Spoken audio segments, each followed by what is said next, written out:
Okay बच्चों, तो दो ऑक्सीडेशन हम पढ़ चुके हैं, SU2 एंड PAPOX। क्लियर। तो आज हम करेंगे थर्ड ऑक्सीडेशन जो है कीटोन का, वो देखते हैं सारे लोग। थर्ड ऑक्सीडेशन मजेदार ऑक्सीडेशन है। ये है आपका बेयर्स विलेजर ऑक्सीडेशन। पीछे वाला खुश हो गया, कह रहा सर ये तो गांव वाला ऑक्सीडेशन है, विलेजर ऑक्सीडेशन है। बिल्कुल सही है भाई, ठीक है। ये विलेजर ऑक्सीडेशन, और ये बहुत इंपॉर्टेंट है क्योंकि ये कीटोन को बहुत ज़्यादा ड्रास्टिक कंडीशन नहीं यूज करता और ऑक्सीडाइज करता है। क्या होता है इस ऑक्सीडेशन में, इसे समझते हैं। इट ऑक्सीडाइजेस, समझना, इट ऑक्सीडाइजेस कीटोन। ये देखिए, ये जो कीटोन है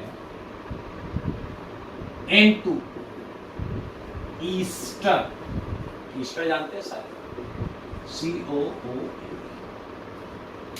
कीटोन को ईस्टर, ये रिएक्टेंट, ये प्रोडक्ट, सही है।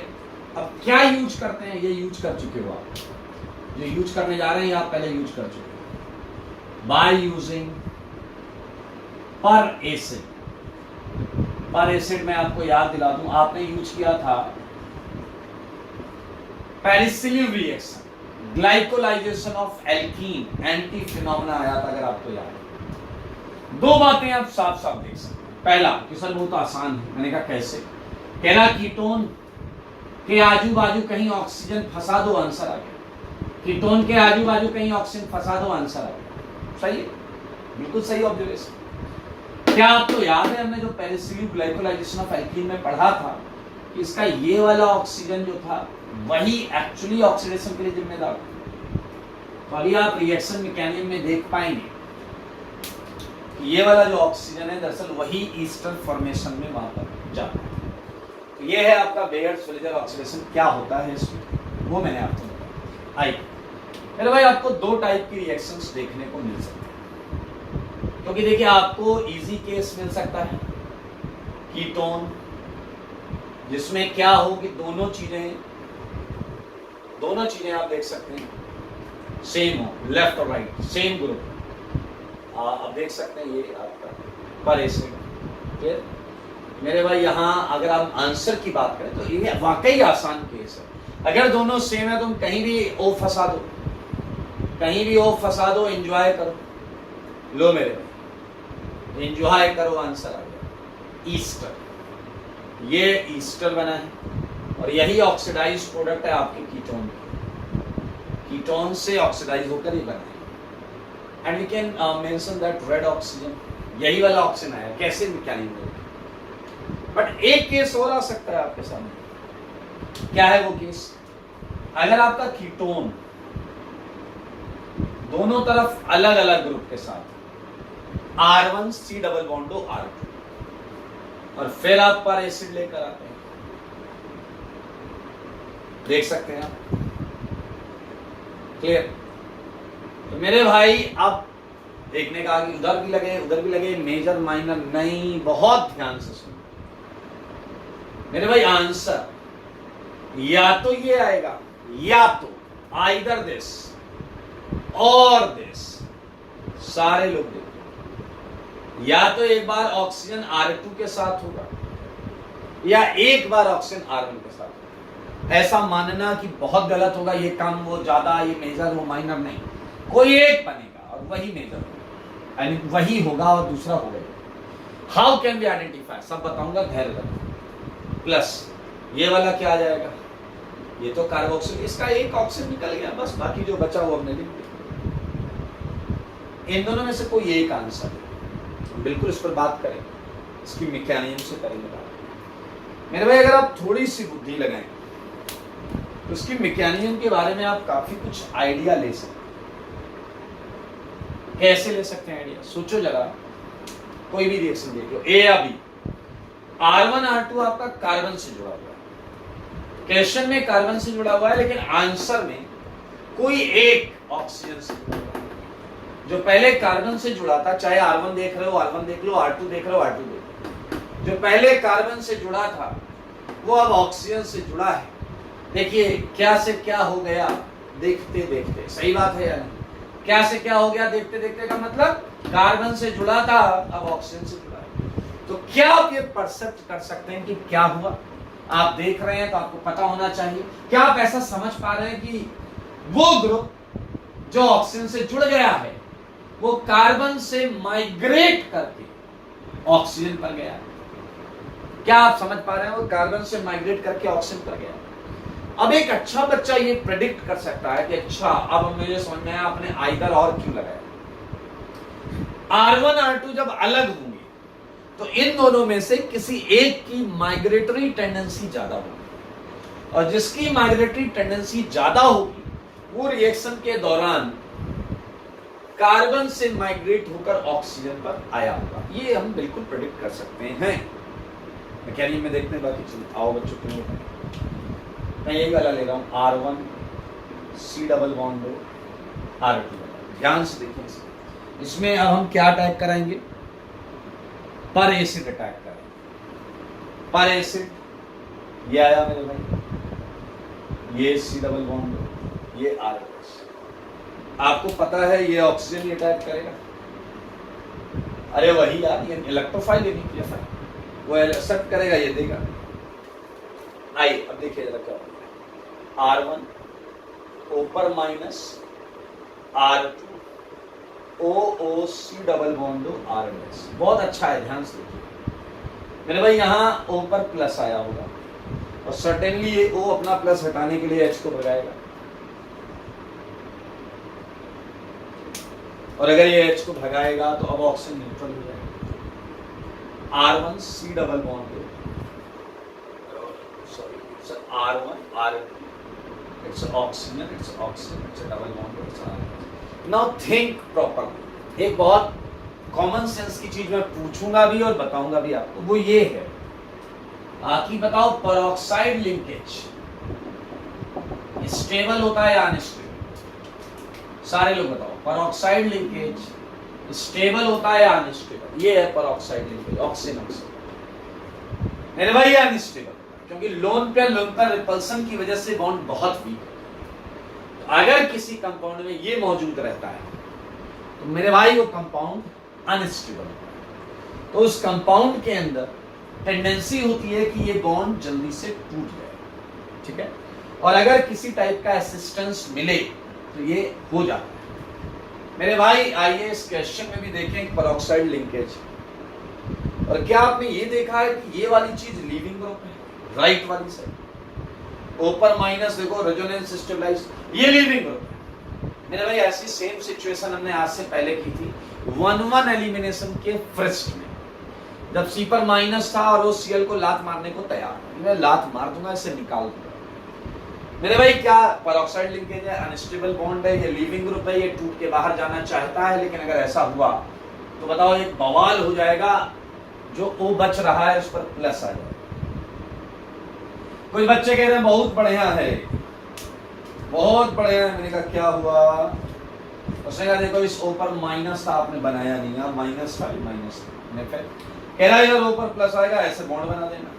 क्या बकवास है भाई, तुम पेरोक्साइड लिंकेज तोड़ के नया पेरोक्साइड बनाओगे, वो भी 3 की रिंग का। बहुत रिडिकुलस चीज होगी, हम ये नहीं कर पाएंगे। तो मेरे भाई क्या होगा, याद करो 1-1 एलिमिनेशन में हमने क्या किया। मेरे भाई ये लीविंग ग्रुप जब भाग रहा था तो ओ पर प्लस ना आए, इसके लिए इसके पड़ोस वाले एल्काइल ग्रुप ने इमरजेंसी मीटिंग की थी और ये डिसाइड किया था कि इनमें से कोई एक इलेक्ट्रॉन लेकर वहां जाएगा। मेरे भाई अब आई बात जिसकी माइग्रेटरी टेंडेंसी ज्यादा होगी वो जाएगा। मेरे भाई ये R2 मान लेते हैं माइग्रेटरी टेंडेंसी ज्यादा है, चला गया और ये निकल गया। अब जरा ध्यान से देखो क्या बनेगा। R2 माइनस गया, बताओ C पर प्लस आया होगा और O पर माइनस और C पर प्लस, क्या डबल बॉन्ड बनेगी या नहीं बनेगी? देख लो, O पर माइनस है और R2 निकलेगा माइनस के साथ, तो C पर प्लस, तो डबल बॉन्ड हो गया। और ये R2 आ गया O पर, और साथ में आप देखें वो डैश वाला एस, आंसर आ चुका। एक बच्चे ने कहा कि सब गजब टोपी पहना ही आपने। मैंने कहा क्यों? कह रहा देखो, पहली बात तो मुझे ये बताओ, फ्रिस्ट आपने याद दिलाया? मैंने कहा हाँ। कह रहा फ्रिस्ट में सेम सिचुएशन थी, मुझे याद आ रहा है, यहाँ कार्बन था, यहाँ क्लोरीन था, क्लोरीन लिविंग, यहाँ ये लिविंग ग्रुप है, वहां क्लोरीन लिविंग ग्रुप था, यहाँ पर उस जगह कार्बन था, कार्बन पे माइनस मतलब कार्बन पे लोन पेयर था, यहाँ इस पर लोन पेयर। फिर उसने कहा, आपने बोला था उस सी ने सीएल को भगाया तो बाजू से कोई माइग्रेट होकर आया था। मैंने कहा हाँ। फिर उसने कहा लेकिन वहां आपने बताया था एंटी ग्रुप माइग्रेट करेगा, यहां आपने चर्चा भी नहीं की एंटी ग्रुप की। मेरे भाई आपको अब तक सब समझ में आ जाना चाहिए था, हमने E2 बहुत सारी चीजें पढ़ ली। वहां अगर आपको सीन याद हो तो वहां सीन कुछ ऐसा था, याद आया? वहां बीच में डबल बॉन्ड थी। तो मेरे भाई जो एंटी था उसी को जाना पड़ेगा, चाहे वो R2 हो चाहे वो R1 हो, ठीक है? चाहे किसी की भी माइग्रेटरी एप्टीट्यूड वहां ज्यादा होता उस जगह पर, चाहे R2 का चाहे R1, ज्यादा वही जो एंटी पर है, क्योंकि आपको पता है एंटी बॉन्डिंग से ही ओवरलैप होता है। लेकिन यहां डबल बॉन्ड नहीं है, यहां इस कार्बन पर डबल बॉन्ड नहीं है, तो जिसका माइग्रेटरी एप्टीट्यूड ज्यादा होगा वो इस सिंगल बॉन्ड के अलोंग घूमकर एंटी पर आएगा, माइग्रेट हो जाएगा। मेरे भाई एंटी एलिमिनेशन या माइग्रेशन की बात की ही उस जगह पर खुलकर जाती है जहां पर restricted rotation like double bond या फिर ring. If free rotation is there then it's understood कि होगा एंटी माइग्रेशन ही, लेकिन वो सिंगल बॉन्ड के अलोंग घूमकर एंटी पर जाएगा, माइग्रेट करेगा। तो इसलिए हमने यहां उस बात पे इतनी तवज्जो नहीं।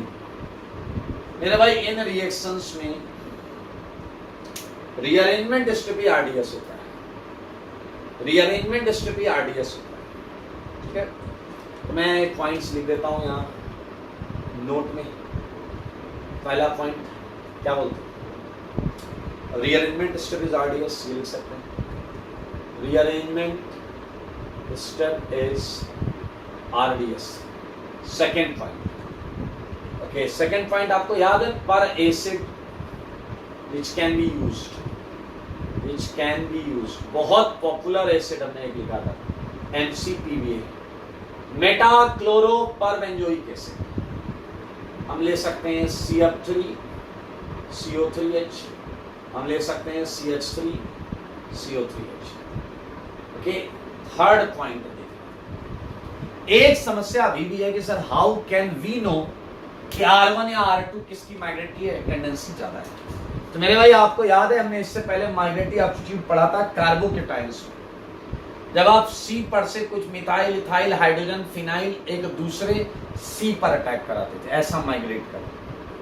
यहां पर ऐसा ही ग्रुप कार्बन से उठकर ऑक्सीजन पर जा रहा है, कार्बन से उठकर ऑक्सीजन पर जा रहा है, तो इसका भी एक माइग्रेटरी एप्टीट्यूड ऑर्डर होगा that may similar and slightly different with original migratory aptitude order जो हमने केटाइन में पढ़ा था। एक बार पहले मुझे बताओ केटाइन वाला ऑर्डर क्या था? माइग्रेटरी एप्टीट्यूड ऑर्डर क्या याद है आपको? हमने क्या पढ़ा था? H सबसे आगे था, फिर AR था, फिर 3 डिग्री 2 डिग्री 1 डिग्री CS3, ये हमने केटाइन के लिए पढ़ा, कार्बोकेटाइन। लेकिन मेरे भाई बेयर्स विलिजर ऑक्सीडेशन में एरोमेटिक की पोजीशन यहां नहीं होती। अच्छा, ये डिफरेंस लाजमी है क्योंकि सिचुएशन इज नॉट सेम। वहां कार्बन से चीज कार्बन में माइग्रेट होती है, यहां कार्बन से चीज ऑक्सीजन पर माइग्रेट होती है। सो रिमेंबर दिस कि एरोमेटिक 2 डिग्री और 1 डिग्री के बीच में रहता है, 2 डिग्री और 1 डिग्री के बीच में रहता है। सो this is the second time जब आप माइग्रेटरी एप्टीट्यूड ऑर्डर दिमाग में रख रहे हैं। H के बाद था 3 degree 2 degree aromatic 1 degree and CS3। So quite easy. एक अच्छा बच्चा समझ गया कि सर क्या मजेदार चीज है। मैंने कहा क्या कह रहा? देखो अगर H हो जाए, इसमें से कोई एक H हो जाए, H मान लो मिथाइल है और ये H, तो सबसे ज्यादा माइग्रेटरी टेंडेंसी H की। तो मेरे भाई वही माइग्रेट होकर गया होगा, HO पर जाएगा, HO पर जाएगा, एसिड बन जाएगा, एसिड। तो मेरे भाई दैट्स इजी क्लियर। तो बस ये देखना है ये अगर आपके दिमाग में आप खटाखट आंसर बना सकते हैं, like starting with question number 1, मैंने आपको दिया एसीटोन और मैंने आपको दिया एमसीपीडीए। मेरे ख्याल से ये इजीएस्ट क्वेश्चन पहला, क्योंकि आपको दोनों ग्रुप सेम दिख रहे हैं तो एक ईस्टर बन जाएगा, so it would be easy. हाँ, सेकंड क्वेश्चन में अब आपको ध्यान से देखना है, ये मिथाइल है CH3 और ये 1 डिग्री है, एक कार्बन छोड़ा 1 डिग्री है, तो आपको पता है किसकी कौन ज्यादा है आगे, 1 डिग्री। तो ये 1 डिग्री वाला माइग्रेट होकर ऑक्सीजन से जुड़ेगा, यानी कि ऑक्सीजन इसी बॉन्ड में होना चाहिए। So your answer is okay, so this is Baeyer Villiger oxidation, this is Baeyer Villiger oxidation. मैं मैकेनियन का एक साइड हटाऊंगा और कुछ क्वेश्चंस आपको दूंगा करने को, ठीक है। ये हटा देता हूं, बहुत आसान क्वेश्चंस होंगे इसके, आप समझ गए होंगे कि आपको बताना है ऑक्सीजन किधर फंसेगा, बस इतना ही।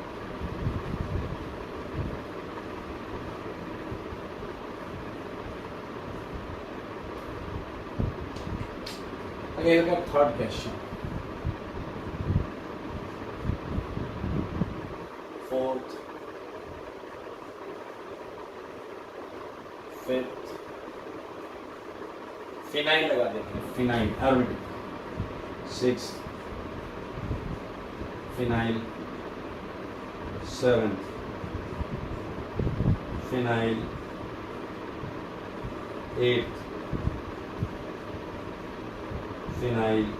कर लोगे यार, कुछ है ही नहीं। 9th, डबल बॉन्ड दो, डबल बॉन्ड इस पे कर। 10th, look at 11th question and I think it's easy again. It's a ketone, it's a cyclic ketone, clear, and both sides are exactly same. तो मेरे भाई कोई भी जगह पर ऑक्सीजन फंसा दो, चाहे लेफ्ट में चाहे राइट में, आंसर भी एग्जैक्टली सेम।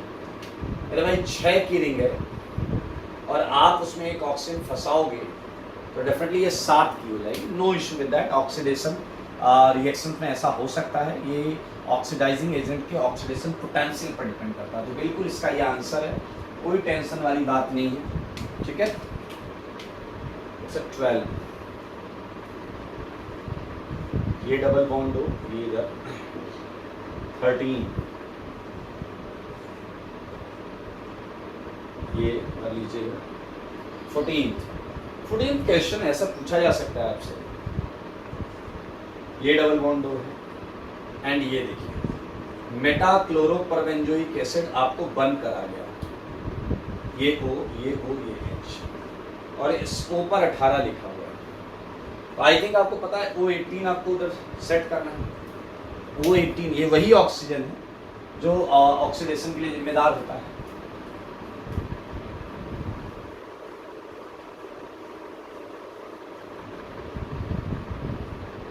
ओके, सो अगर मैं एल्डिहाइड दूं आपको RCHO, तो बताओ सबसे ज्यादा प्रायोरिटी तो इसकी, तो डेफिनेटली तुम क्या करोगे, H वाले बॉन्ड में OH लगा दोगे, कर लोगे दोस्त। This is Baeyer Villiger oxidation. Hence इसी के साथ we just finished complete oxidation. अब जो अगला सेगमेंट है वो है नेम्ड रिएक्शन। हालांकि नेम रिएक्शन की जो पहली रिएक्शन हम पढ़ेंगे उसमें भी कीटोन और एल्डिहाइड ऑक्सीडाइज होंगे, तो you can say that topic is in between of oxidation and name reaction, that's kind of bridge, okay, जिसका एक सिरा आप ऑक्सीडेशन में भी काउंट कर सकते हैं और एक नेम रिएक्शन में। So we would start name reaction by that oxidation reaction in next class. तब तक के लिए क्या करना है पता है आपको, स्वस्थ रहना है, मस्त रहना है, पढ़ाई में व्यस्त रहना है, ठीक है भाई। आज